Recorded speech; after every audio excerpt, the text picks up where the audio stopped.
Hi, this is your professor, Judy Paparosi, and I am noticing that at the end of the first 5 summaries, which I think I've graded pretty generously, some of you are making the same mistakes over and over again, which surprises me because I have given extensive feedback to almost all of you, unless you don't need it, and there are only a handful of people who don't need it. So I'd like you to watch this video, put on the YouTube line that you have watched the video, and that if you have any questions, email me at judith.paparosi@uncp.edu. But I think I can explain these 15 grammar points rather quickly and very thoroughly. So number 1 is a run-on sentence. So a sentence has 3 parts: a subject, a verb, and it expresses a complete thought. So if I said, I want, I have a subject, I have a verb, want, but you don't really know what the meaning of the sentence is. If you said, I prayed, period, yes, the word prayed really conveys something. So yeah, I prayed. Oh, so there's a problem, and you said, yeah, I prayed. And that is enough because you have a subject, I prayed, which is the verb, and it expresses a complete thought, I prayed. Of course, you could add more to it. So what I'm finding is most of you don't know what that means to have a complete sentence when you combine them. So if you take one complete sentence and another, and you think you can just put a comma, no, you cannot do that. The only mark of punctuation that can combine 2 complete sentences, I went to the store, semicolon, I bought apples, eggs, and bananas, with commas in there too. So do you see, I went to the store. I is the subject, went is the verb, and expresses a complete thought. I went to the store. Well, you know what happened. But only the semicolon can connect that sentence with now a full sentence behind it. I bought the following items, colon, or you forget that, I bought apples, bananas, and pears, okay? So you have to understand the semicolon is the only mark of punctuation besides the period, but the period doesn't connect. But a semicolon, a dot and a comma underneath it, a dot and a comma, a semicolon, can connect 2 complete sentences. So if you have 2 subjects, 2 verbs, 2 complete thoughts in a sentence, you've got to be really aware to punctuate it properly. And the easiest way is to use my favorite mark of punctuation, the semicolon. But the other way is to use and, which is a conjunction, but then you need a comma before it. Otherwise, it's a run-on sentence, which is the first topic I'm addressing. So I went to the store, comma, and I bought apples, bananas, and pears. Of course, I'm not putting in the commas you need as well. But so do you understand? I have 2 subjects, I and I.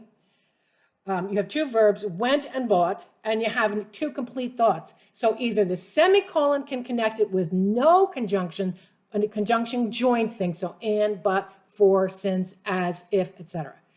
Or you can just use the semicolon. The easiest thing in the world to do is to connect 2 sentences, but they must be 2 complete sentences with 1 subject in each, 1 at the beginning and 1 after the semicolon, 2 verbs, and both express complete thoughts. Complete thoughts. You totally understand what's going on. So now some of you think you can use a semicolon and have something that's not a complete sentence after it. No, that's when you switch to a colon, either for a list or you can use it to, like, for example,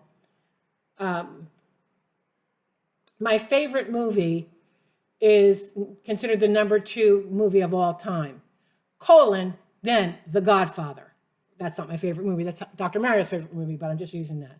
Okay? So the colon does not need a full sentence after it. It needs a full sentence before it. So let's switch over to the colon right now. When you're going to use a colon, even with a list, okay, you have to have a complete sentence before the colon. It's just the rules. It's not me making up these rules. It's the rules. And by the way, if you listen to me and read my edits, you will be a better writer because your punctuation alone will make you a better writer. Punctuation is meant to signal to people what's going on. Sometimes I'm reading your stuff 4 or 5 times, the same sentence over and over again, because it lacks the correct punctuation. The sentence lacks the correct punctuation, and I'm reading it and thinking, what is he or she trying to say? And then I realize, oh, if he or she had put a comma here, then it would have made sense. Okay, now the colon, now it looks like the semicolon, but remember, it's 2 dots, 2 periods, 2 dots, whatever, is used to either set up a list or it's used to just set something off. So it's very easy to use. So I went to the store to buy the following. You don't say I went to the store to buy. That's not a complete thought being expressed because you don't know what's coming next. So you have to say the following, which I use all the time. I went to the store to buy the following, colon, apples, comma, pears, comma, and bananas, period. Okay? So anything after the colon doesn't have to be a sentence. If you choose, because they're so closely related, to combine them, then you capitalize both the beginning and anything that comes after the colon, the first letter. But that's a rare occasion. All right, so that's the semicolon, the colon, and how to get rid of, how to get rid of bad punctuation. I forget what I'm trying to say. Okay, the next topic is plural pronouns. China is a singular pronoun. Do not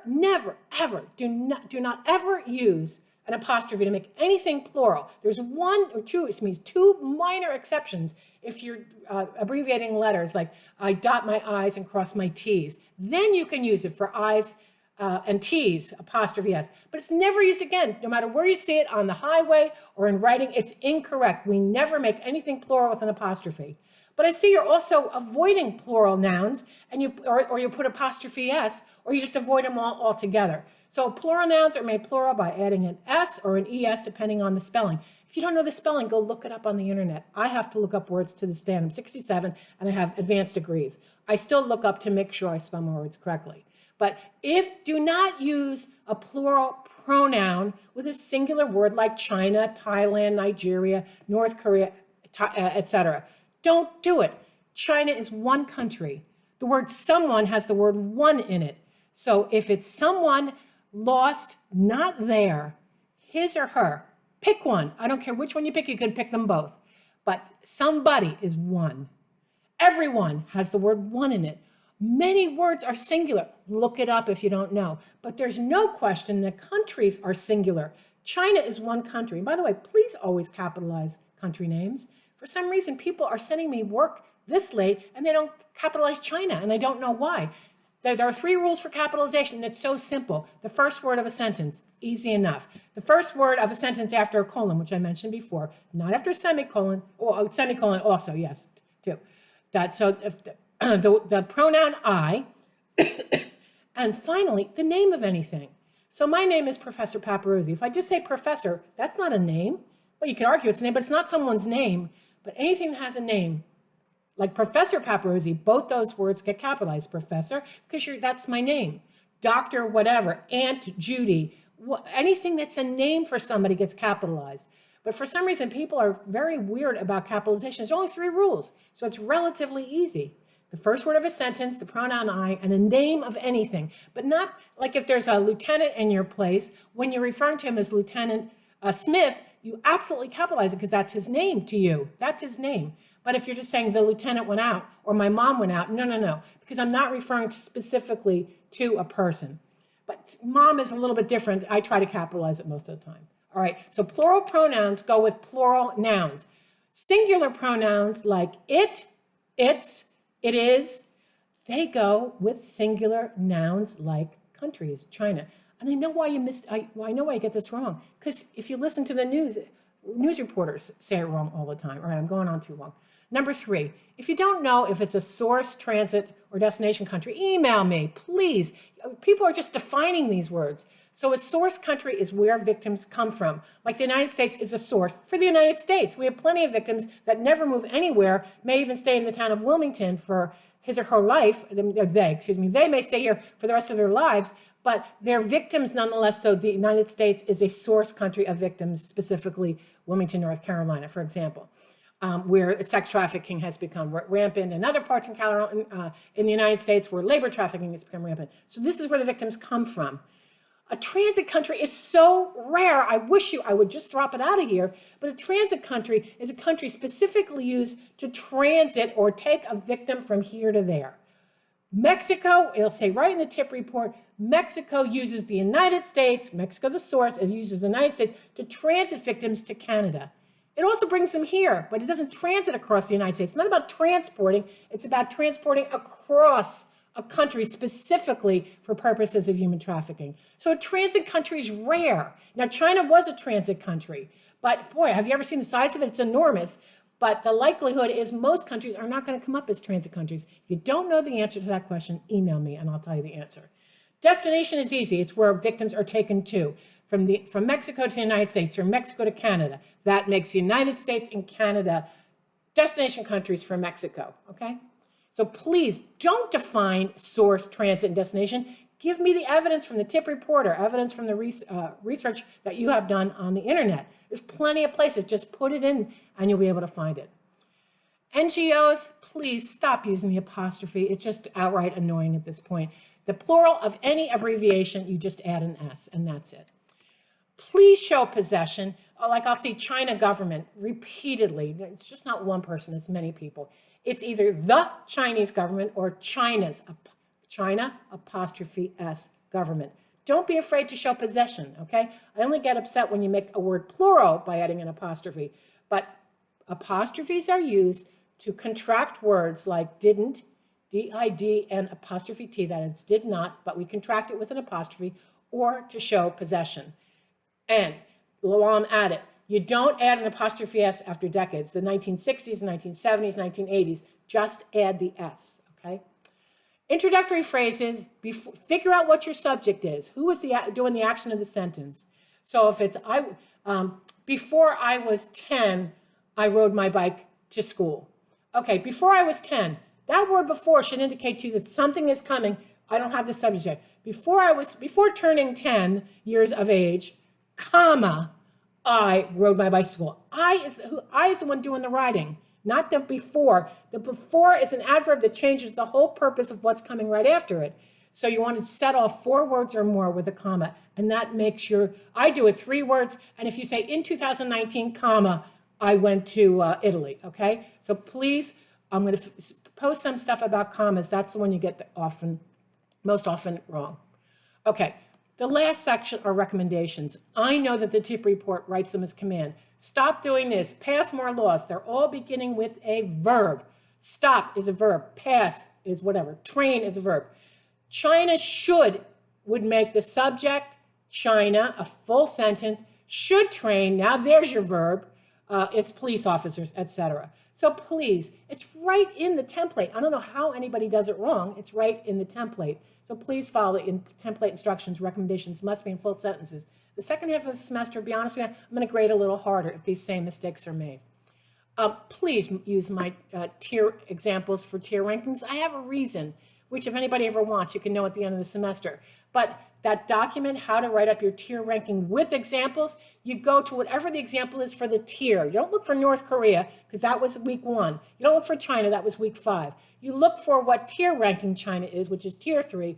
Go to tier 3 and use every word but the first word country, because the first word I forget if it's North Korea, by the tier 3 example. And it's in bold and it's highlighted. The word example is highlighted in yellow. So just use that. Now, a lot of people got zeros, and I made you or 50s. I made you redo it, and everybody did it right once I sent that shocking message out that you couldn't hand it in with the wrong tier ranking. I have a reason for doing it. Just please follow what I say and use the examples in that document, how to write up a tier ranking with examples. Number 9, next point. Incomplete sentences are usually sentences that were meant to be tacked on to the previous sentence. And here's a good example. I took advanced physics in college, period, which was the hardest course I ever took, period. Which was meant to go after the word physics, whatever. It was meant to be on the previous sentence. And which can only start a sentence ever when it's a question and not a declarative sentence, which means it doesn't have a question mark at the end. It's not asking a question. You're not saying, which is the hardest class I ever took in college? No. You meant it to be attached in the previous sentence. So either make a comma and put which with a lowercase and attach to the previous sentence. That's where I see this error the most. But remember the rules. You have 3 parts of a sentence: the subject, the verb, and there's a complete thought. So look for the subject. That's why the recommendations are written like that. China should. You've got to find that subject, the doer of the action in the sentence, China. Okay, so please watch your incomplete sentences. However, is number 10. However, when used to combine two sentences together is called an adverbial conjunction. And instead of just using a comma and a conjunction, an adverbial is on a higher level. So once you have a complete sentence, semicolon, however, lowercase h, comma, and then the second complete sentence when you're connecting it. And if you can't figure this out and you have problems, just write one complete sentence, period, and go to the next complete sentence. Just don't let it start with which, okay? Which has to be attached. Or you can change which to this. This was the hardest course I took in college. Number 11, I'm almost done.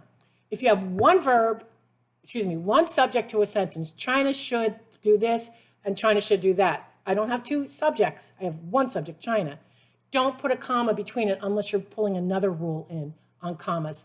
But don't separate your verbs from their subject. The subject is China. China should pass more laws and, no commas, and train its police. That's, please, no comma in that particular sentence because you have one subject and two verbs. Try not to separate them unless another rule comes in and creates a reason for a comma.